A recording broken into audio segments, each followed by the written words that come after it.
Hello, I'm here on Church Street, Liverpool city centre on this busy Sunday afternoon. I travelled into the city centre on the 14C bus this morning, and I'd say about 1/3 of the passengers were new arrivals. So that means 1/3 of the bus is taken up by new arrivals local people have to compete with.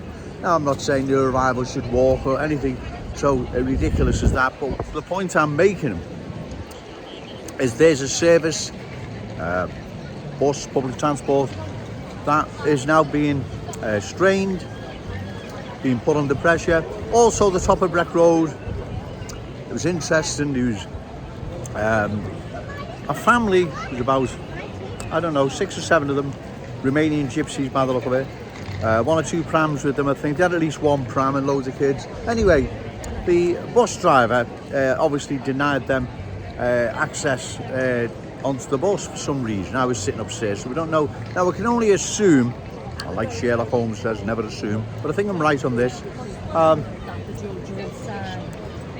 assuming that the pram access, where mothers put the prams on buses, that must have been occupied. Otherwise, I don't know why he would not have let them on, because it wasn't like the bus wasn't burst into the scenes by any stretch of the imagination. So my point being, again, local mothers are going to be competing with new arrivals who've got children for the access, the pram access on the bus, where, as I say, mums put the pram and they get on with a child in a pram, a buggy, whatever. So you can see what's happening. Services, transport just being one of them, are now being impacted upon.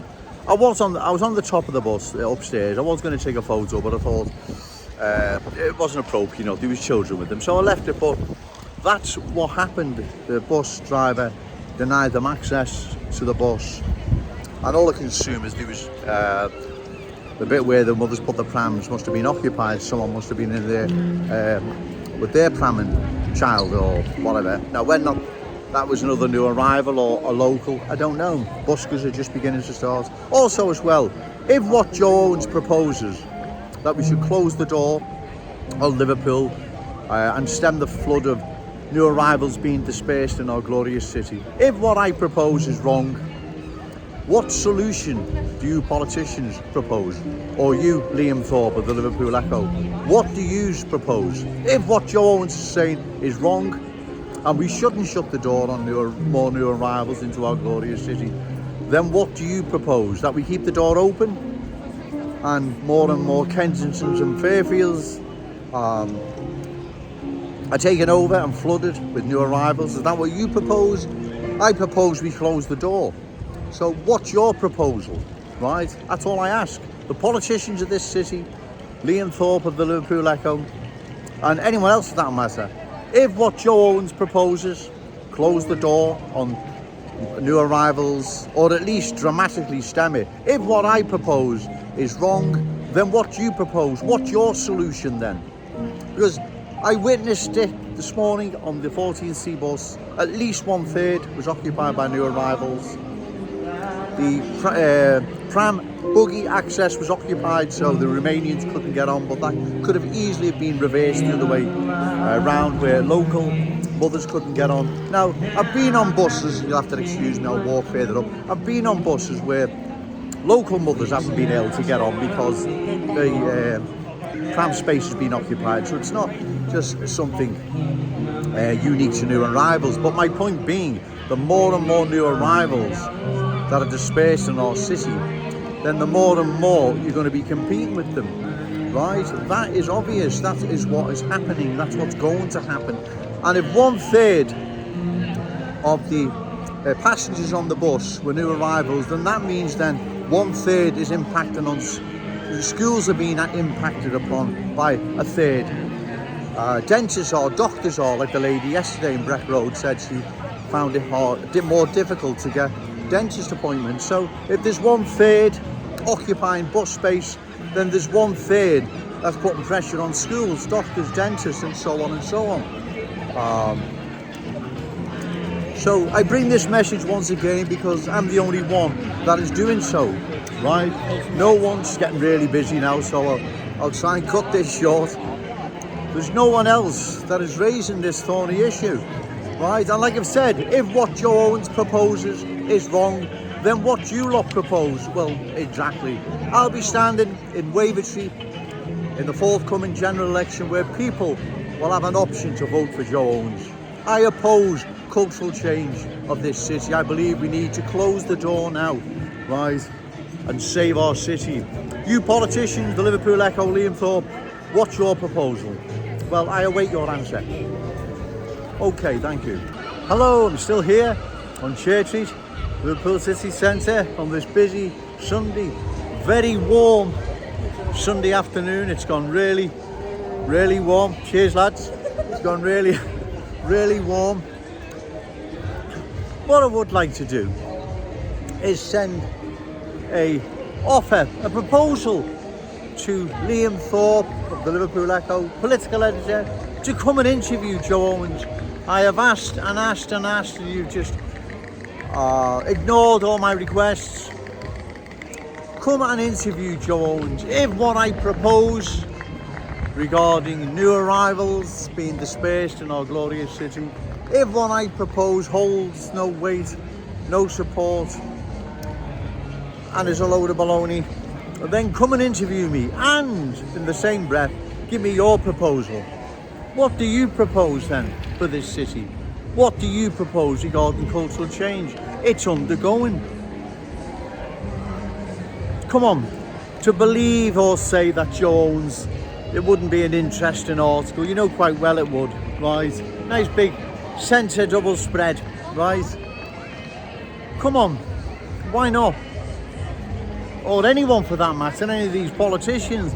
If what I propose, as I've said, holds no weight or support, then come and interview me and show what I say holds no weight or support to the whole people of this city.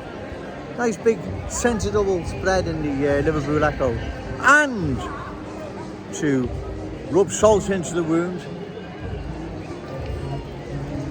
You can say what you propose is the answer to this regarding what our city's undergoing. You see, there is profound cultural change underway now as I speak. Kensington and Fairfield and other parts of Liverpool are typical examples of what is happening. To believe that nothing's happening, to believe that everything's honky-dory, nothing's changed. It's just that silly Joe Owens making it all up downtown on Church Street. Well, exactly, you know it's not made up. You know what's happening is real and present, and you know the people of this city don't like it, and that's why you're not going to interview me. Well, again, I offer my hand out to the Liverpool Echo, Liam Thorpe in particular, to interview Joe Owens. In fact, well, I'm to Greg O'Keefe and what's his name now? Tony Christ. Both of them have interviewed me. They're good reporters. Tony Christ, what's his name? It's on the tip of my tongue. I'll try and think of it while I'm doing this video. Greg O'Keefe and anyway, Tony, you know what I'm referring to. They've interviewed Joe Owens before, so come on. Hello, sorry, I had to end that video then. Tony Barrett, that's the guy's name. He's got a good interview. Him and Greg O'Keefe both interviewed Joe Owens, right?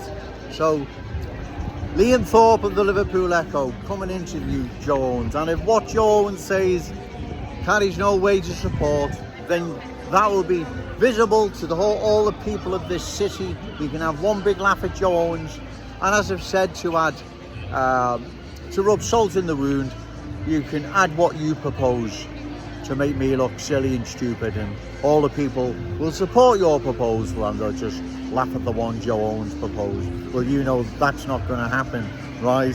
They wouldn't be laughing at what I propose, they agree with it, right? You know quite well they do. They'd be laughing at your one, and that's why you're not going to interview me. It's disgraceful, right? I'm a controversial figure. I'll be standing in a parliamentary election, right? You need to come and interview Joe Owens, right? Not ignore Joe Owens thinking all the problems are going to go away. They're not going away. They're getting worse, right? You've only got to walk in and around the city centre like I do, and you can see. And like I've said, If the numbers in the city centre are a reflection of Liverpool in general, then believe me, cultural change is happening quicker than even I believe. Right, it is happening, and once it happens to the point where there's that many new arrivals, they sink their roots so deep there in the driving seat, we dance to their tune, right? Just look at history, look around other parts of the country, other towns and cities where cultural change has sunk its roots so deep, it's now in the driving seat, right? Who's in the driving seat then in these places in and around Britain, these towns and cities that have undergone profound cultural change? Well, exactly, the new arrivals are, right? And anyone that says they're not is talking nonsense, right? Go and visit these places, like I have. I've been to most places around the country, and trust me, right, these places have been culturally changed, and they're no longer, like I said, there's no more Cockney sparrows fly over London. There's a typical example, if there ever was one, right? So, Liam Thorpe of the Liverpool Echo, the ball's in your court. Okay, thank you.